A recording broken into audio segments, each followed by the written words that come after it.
part of the panel.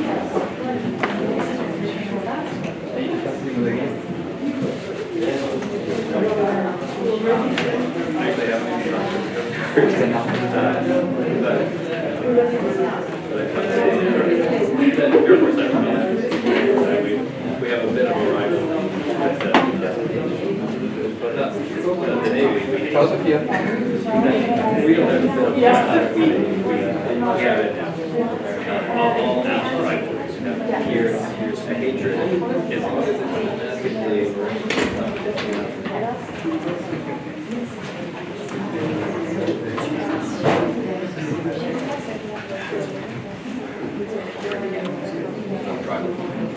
Sorry.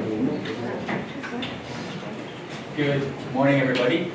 Thank you for joining us here for this career panel. My name is Thomas Kelp, and I will be part moderator, part panelist, to make it a bit more exciting, I guess, for everyone involved. We have 45 minutes, and we'll stick to that time, and we have to finish at 11:30. So the way we agreed amongst ourselves to start is that I will introduce myself, and then I'll pass over to Leonard and also Annabelle. As a form of introduction, I think what's become clear, hopefully, to all of you here, is that the cyber challenge is not focused just on one aspect of cybersecurity, right? We all look at it from different perspectives, from politics to policy to private sector and business. So cybersecurity, in contrast to how it's usually seen, the issue is much broader than that. Therefore, that means that the career path into cybersecurity is probably also quite broad. And if you were here for the previous panel, you would have also heard how the likes of Chelsea and Martin got into the domain. It wasn't just through the IT and technical domain. So I'll start with myself, just to introduce myself. I'm originally half Estonian, half Russian, but then I actually did my university education in London, in the UK, in psychology, organizational psychology.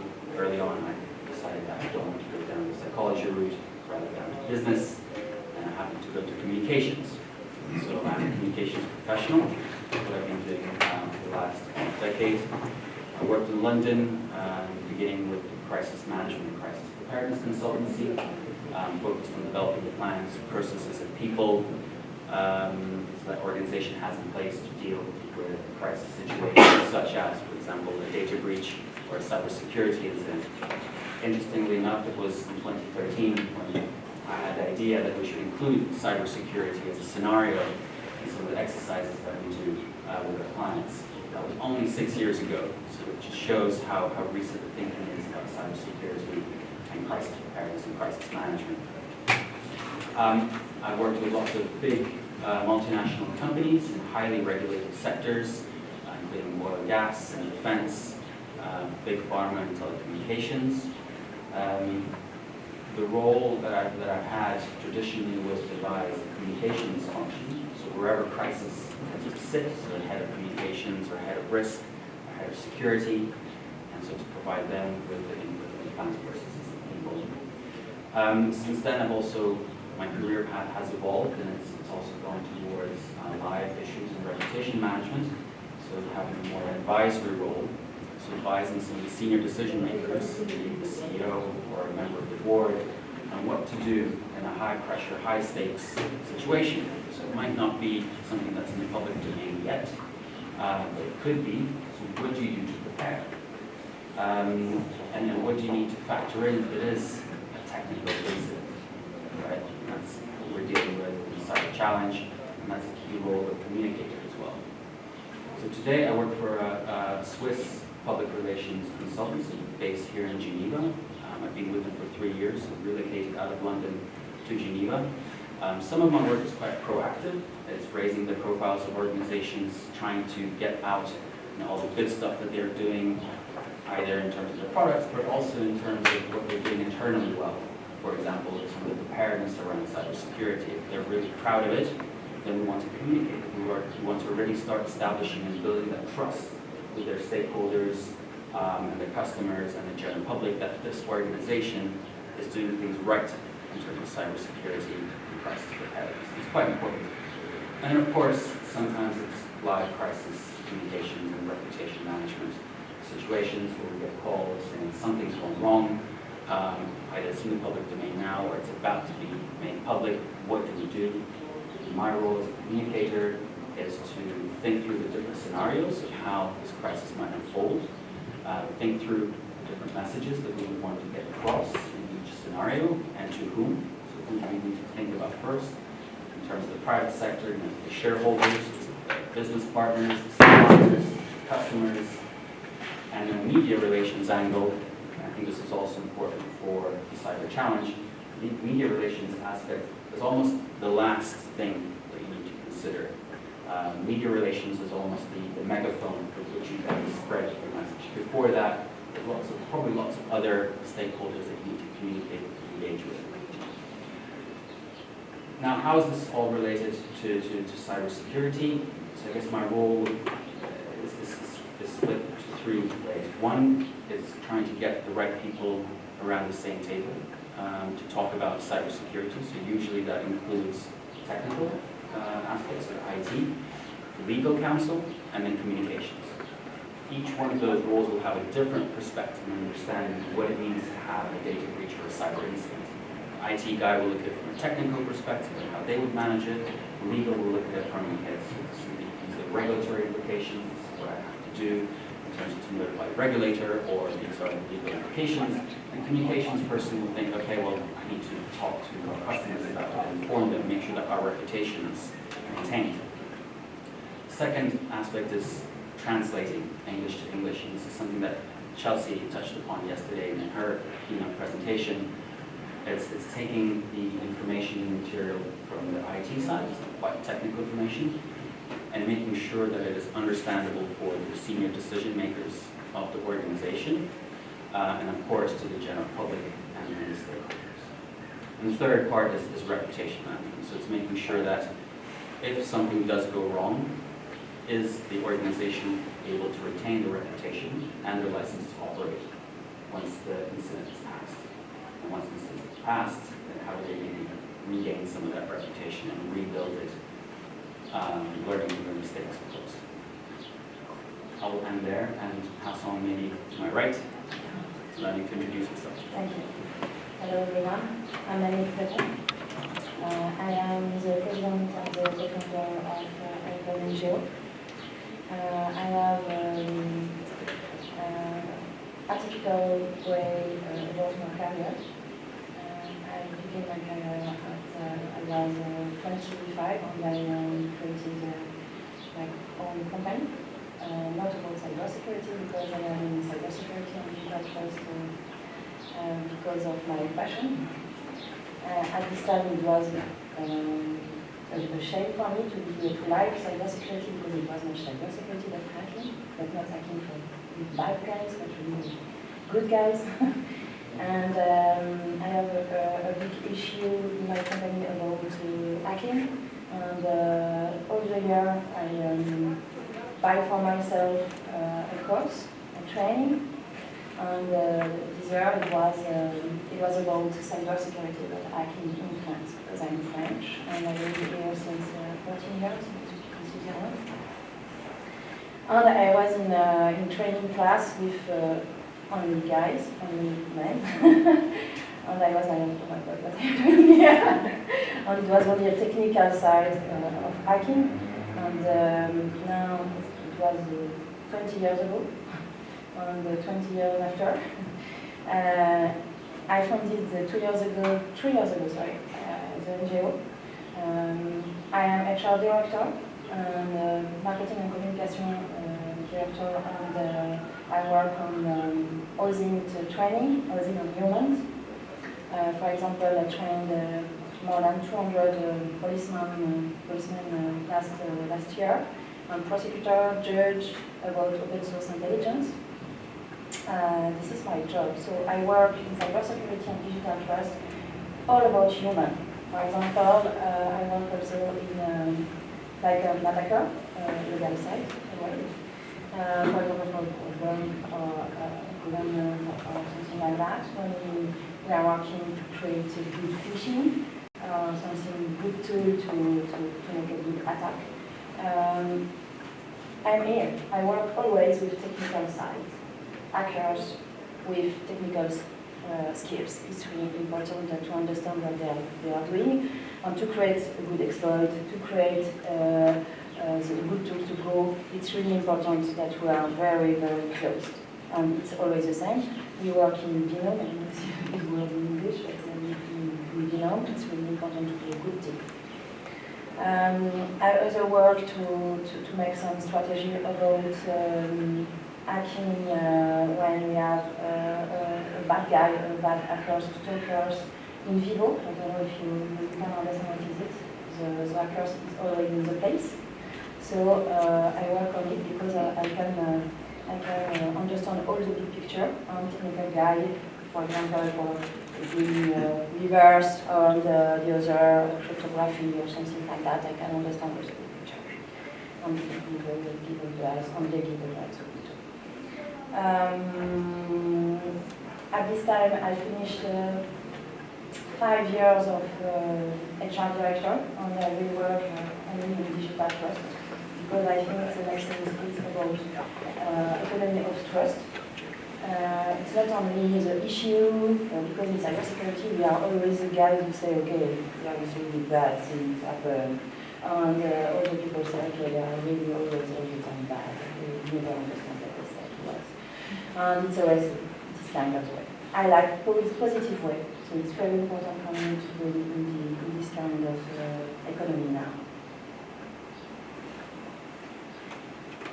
So, I'm Annabelle Goss. I'm at Deloitte. I've been with the company for 4 years. My background isn't as well related as some of my colleagues said. I started off with a philosophy degree, so not related to cyber nor to human resources, which I'm in now. After my philosophy degree, I realised that it was the psychology aspect that was of most interest to me, and I found my way working towards the world of human resources, human capital. When I started at Deloitte, I was very much focused on talent but in the audit space. And I quickly realised that audit being very compliance focused, and it definitely has its merits, it's needed, it's quality checked, but it's looking at the past, it's looking at what's already having been done and making sure that everything's in check. What was attractive for me about moving into the space of risk advisory and eventually cyber was being more focused on the future. What's preventative? What is creating opportunities for us? What can open doors and make a business more successful? So I moved into engaging with talent in this space instead. This is after 2 years in Deloitte London, what brought me to Deloitte Switzerland, to support with growing our risk advisory function and our cyber function out in Deloitte Switzerland. So I've now been out in our Zurich office for 2 years. My focus is across all levels, but engaging with talent and looking at what we can do. As many of you will be aware from the presentations yesterday, we are facing a huge gap in practitioners in the cyberspace over the coming foreseeable future. So what can we do as a private sector, as a consultancy, as an organisation, to start bridging that gap, to show what, whether somebody, as Thomas said, whether they've got a legal background, whether they're technology specialist, or whether they're in business, or biology or anything far and few between, how can we engage them, bring them into the cyber practice and show that there really is something for everybody if you just take that chance and you start educating yourself and building your network. So that's what we've started doing here at Deloitte. It's why we were really, really excited to be back here and involved in the Cyber Challenge again. We have a couple of female teams, 3 female teams that we sponsored this year. So for us, diversity is a big part of this conversation, and it is a conversation.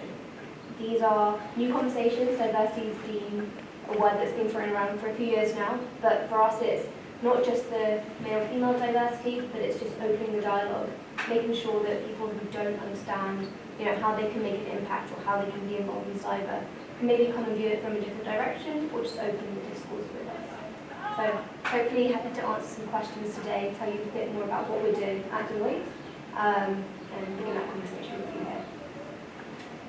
Thank you very much. I'd like to open the floor to any questions, anything to do with career or education, getting into the domain or field.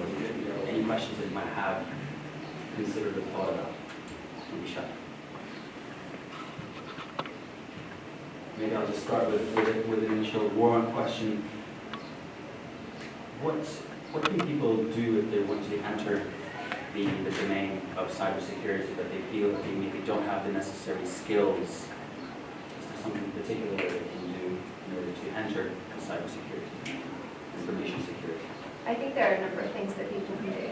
Firstly, if you don't feel you have the technical skills, as we've seen over the past few days, it's not just a technical issue.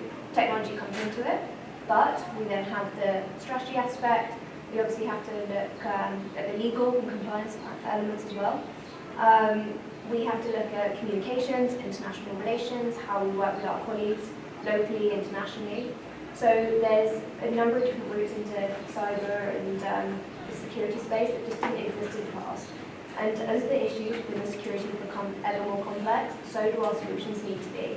And therefore the diversity of who we bring into these conversations also needs to change, and the dynamics we bring in have to evolve as well. So if you're unsure whether you're of the right background, start building your network, come to events, meet people. I think, as I said, we're all aware that there's going to be a gap in talent, so the most important thing to do is start having conversations, start building your network, and I think there are professionals who are more than happy to continue that conversation with you, whether it's for a job, whether it's just to discuss your interests. So use us, we're here and we want to support you entering into the field.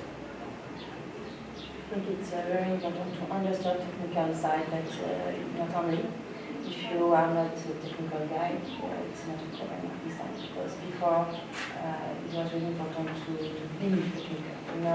Now there is a lot of new kind of job like mine, and I have no name for my job at this time because I make different things for that, exposing demand.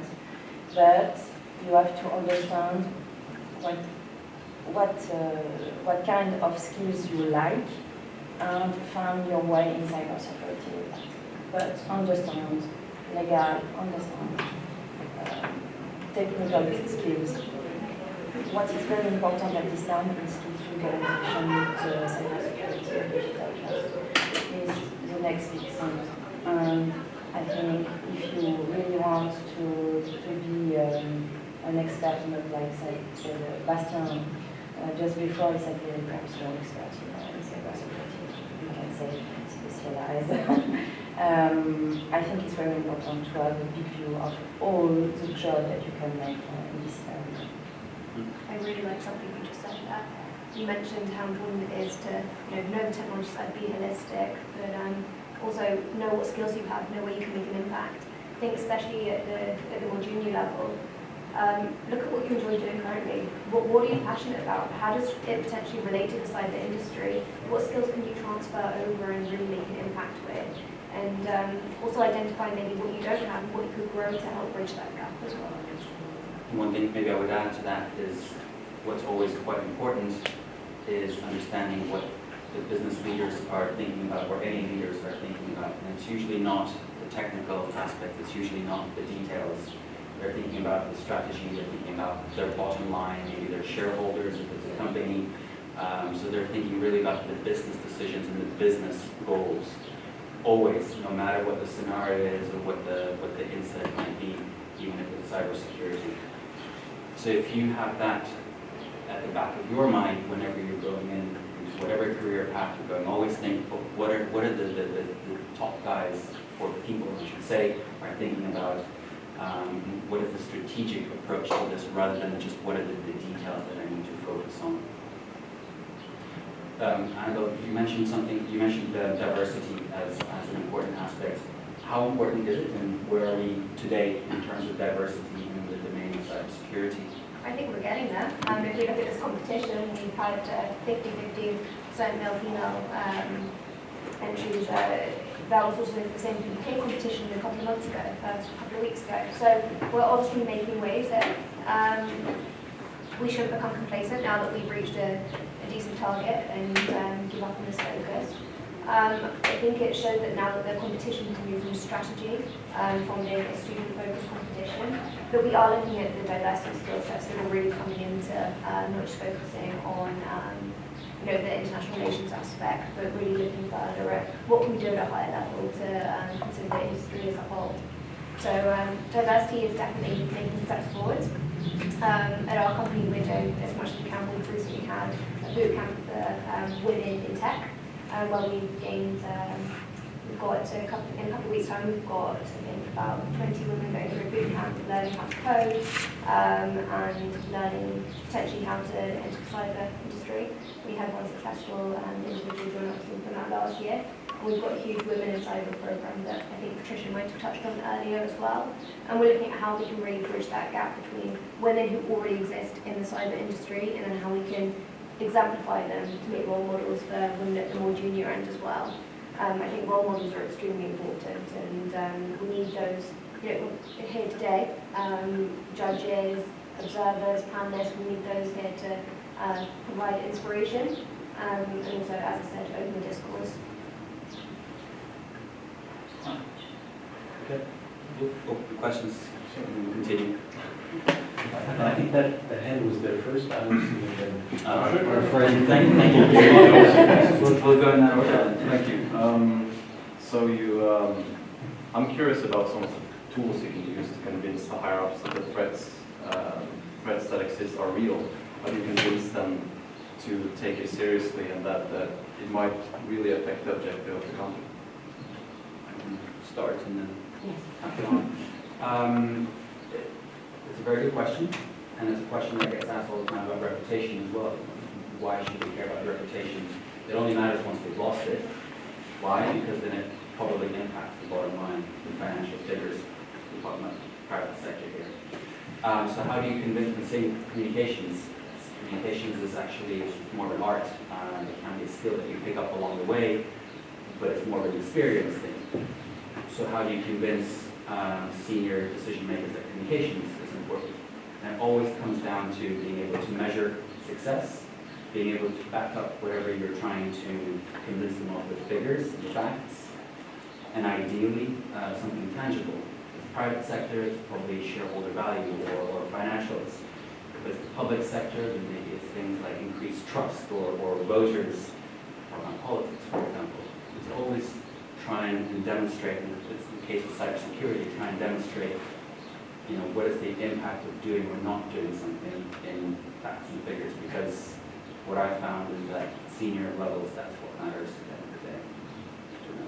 Fellow panelists will agree or disagree. If we just take GDPR for a very clean example, we've seen over the past year, 2 years, there are a lot of companies who are deliberating, do I become GDPR compliant or do I just deal with fines after if I am fined? And I think it's along those lines. At the end of the day, Dr. Klaus-Julisch mentioned in his speech yesterday, the budget for cyber is currently in most companies sitting in the wrong place.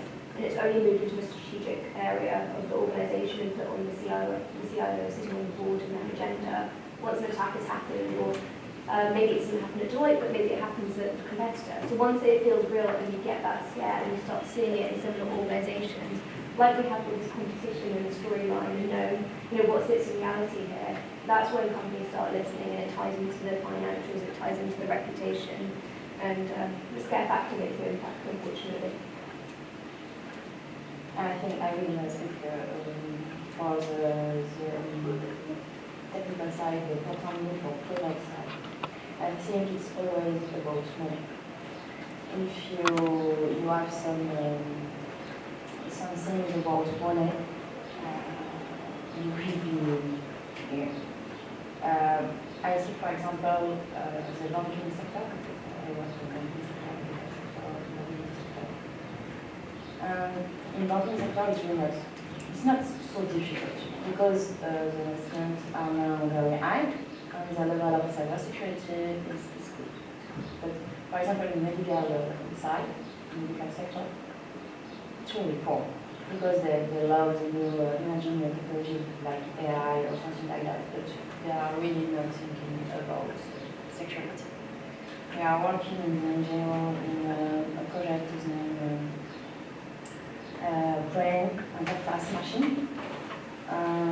The researcher came to see me, I think 1 month ago, and said to me, okay, we are ready to discuss and find something to go with your NGO, because at this time we have no budget, no things about cybersecurity, and we work on the brain of human. Okay. So I think it's very important to discuss about that and say that security by design is less cost down a big issue at the end. You want to go first? Thank you. Thank you for the interesting panel. And since it's a career panel, let's go back to talent acquisition. I have a question to all of you, probably most to the private sector, since I've also worked in the private sector in different cases. You said that there is a gap. Does your company or companies in general have, for example, things that we have in other sectors, and it's like creating institutes, for example, cyber institute, where you educate or professionalize people that possess some set of skills, but they do not possess other sets. For example, does that form part of the private sector culture? So one example that I can give that we're doing at the moment, one of our partners in our cyber function, he's actually supporting the University of Lausanne create a cybersecurity course. So he's part of creating the course itself, thinking about the content, thinking about who might actually be involved in applying to that course, and how to make it attractive and appealing, working as well with our employee branding approach at our firm. And he's also going to be guest lecturing as well. So how can we bring in people from the private sector, from our organisation, with a variety of different skill sets within cyber, everything from preventative, strategy, legal compliance, recovery, all these different areas. How can we bring this to students, but also how to make it attractive so the students are applying? One issue that we do have related to this gap is that we don't necessarily have the right courses in place. There aren't that many cybersecurity focused courses. Yes, there's computer science. It doesn't apply to everybody because it's technical. We've then got legal, but that's the kind of two extremes we have. So finding the right course is a very good starting place. But we also have to look at those who are also at the more junior end in high school still, and how can we influence those. So I think that's our next step and the next part of the challenge. Okay. It's for that we created the NGO. Because the NGO at this time is for me a pro bono thing. We are 3 co-founders. One is really a director, is like CTO. He is also, for technical side, the founder of Live SSH. And we work in education. Because the gap is really incredible at this time. You have bachelor and master and things like good training like that, good course, but nothing for the basic. For example, when you are looking for some SOC, Security Operations Center specialist, it's very difficult to find someone who wants to just check all the log all the day. It's really a difficult job. And in the NGO, we created a kit, educational kit, for new generation, since 5 years old to 5 years old to 18 years old. It's free, it's open source, Creative Commons, and we just want that parents, educator, professor, teacher, all the people, you, can help the new generation to understand how to control their ID. And I think we need some kinds of tools to go to the good way. It's the first thing. And after, we organized here in Maison de la Paix with the team of GCSP last year in September, a big event about 3 pillars: strategic, tactical, and operational side. The operational side is about capture the flag. Capture the flag, is someone know what is it here? Yeah. In the NGO, we have 15 people who are very high level. There was 4-time second in CTF, Las Vegas in US. And we took this kind of gaming. We said, okay, now we have to do legal, communication, and strategic political side. And we make a new kind of game. So the same that we are doing here, but with more technical side, for example, blockchain challenge and the other. So I think it's a new way to go, because it's not because you have the money to go in the big school with with big course and all these things that you are bad. This kind of platform can be a solution. We spoke about Routine, for example, if you want this kind of gaming. Routine is a platform about technical side, and you can gain some points. For example, when I receive a CV, I have, I think, less than 1 minute to read it. And it's really important for me to see the school, sure, but it's not that it's important for me. It's all about what you do in another way than school. For example, in project, you are involved in the platform, what you do next to the school.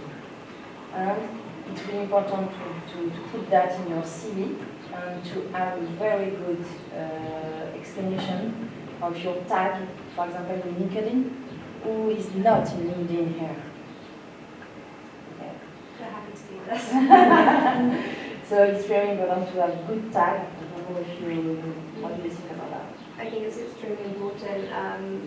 Part of finding your way, whether it's being attracted to employers or making your first applications and working your way through at whatever stage through interview processes and organisation, application processes, is signposting yourself. Who are you? How would you communicate who you are? What skill set do you align to your profile? What are you proud of?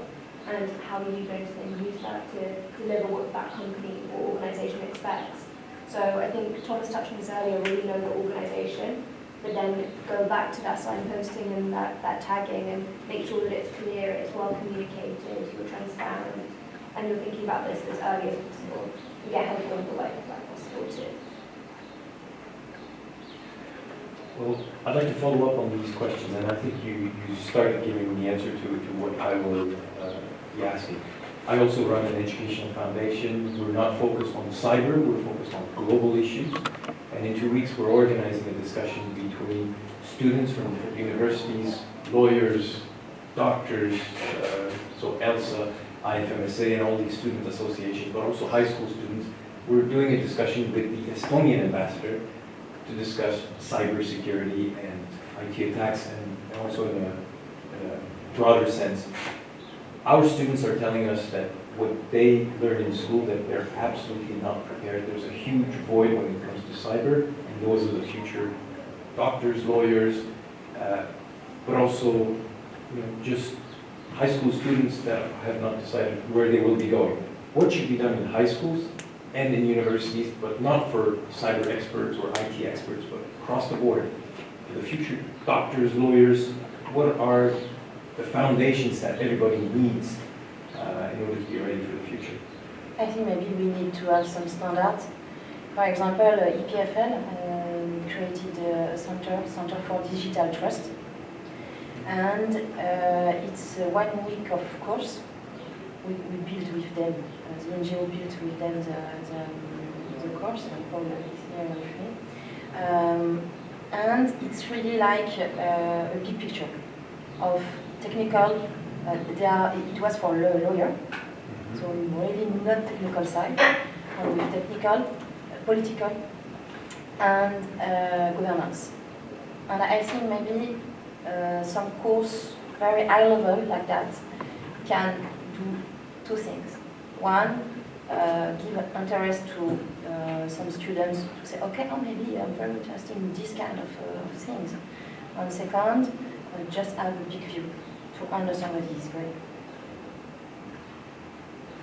So I'm going to answer that from more of a talent acquisition perspective. One thing that's becoming more of an ethical question with regards to analytics and access to information and privacy of information. Recruiters, HR specialists will have access to a lot more of your details and your data than you would hope. If you do a quick search and you know how to exploit Google, you can find out a lot of information on somebody. I'm not saying we're doing it, but the option is out there and some companies will be doing it. As a result, I personally think that one of the most important things is, when you're in high school even, it's got to be, for the human aspect, it's got to be trainings.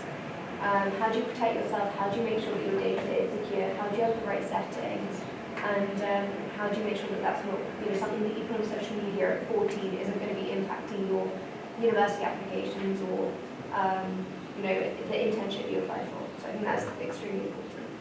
I think this is very important because these young people are not ready for today's world. Yeah. They're not ready, and yet they are on social media, they are everywhere, they're putting, Yes. they're putting themselves out. And they're not ready as future professionals No. in the different fields.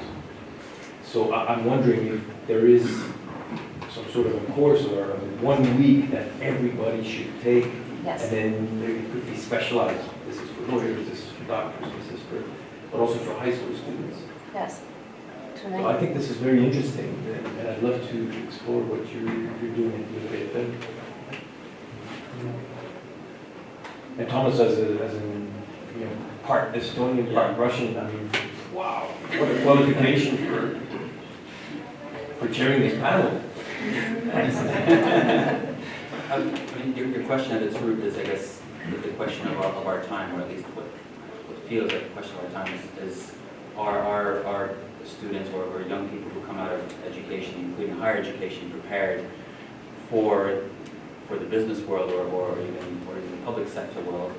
And no one has the answer, I think, yet. No country, as far as I can tell, has the solution for it. The only thing that I can suggest from my own experience and from my own perspective is to foster a better understanding of how the world works, how the business environment works. And how do you do that? You do that through reading, through having general awareness of current affairs, business affairs, picking up the Financial Times, the Harvard Business Review, other relevant literature that you might have in university courses, for example, and then trying to apply that to the real world. What easily becomes obvious from people who enter early stages that can be quite academic in their mindset, for example, or quite limited or narrow in how they think about something, which is normal, because that's what all they've been doing today, right? I mean, at school you have to focus on grades, at university you focus on your subject matter, and that's that. What makes someone stand out is if they can go outside of that. If they can demonstrate that sort of thinking, that it's not just about the process, it's actually bigger picture. What I mentioned earlier, the private sector is always thinking about the business outcomes and the value that has added to the business organization as a holistic concept. And I guess the next question is how you foster that, and I don't know. But that's all I can offer in terms of my perspective. Well, I think what you have done is very practical. Yes, I we find are. that fantastic. We are. Yes, it's We really can talk about policies, No. but this is Concrete. tangible. concrete action. It's really what we want to do. We do that in the NGO. It's really important for us because we were specialized in cybersecurity on other way, and before we were very young and with no child, and now the founder have all child, and one day we said, okay, my God, it's our job, it's our passion, and it's really cloudy cyberspace at this time. We really need to do something on it. And I think with concrete action, we can go really feet by feet. If I may add, just a comment to what Lenny was explaining related to children education.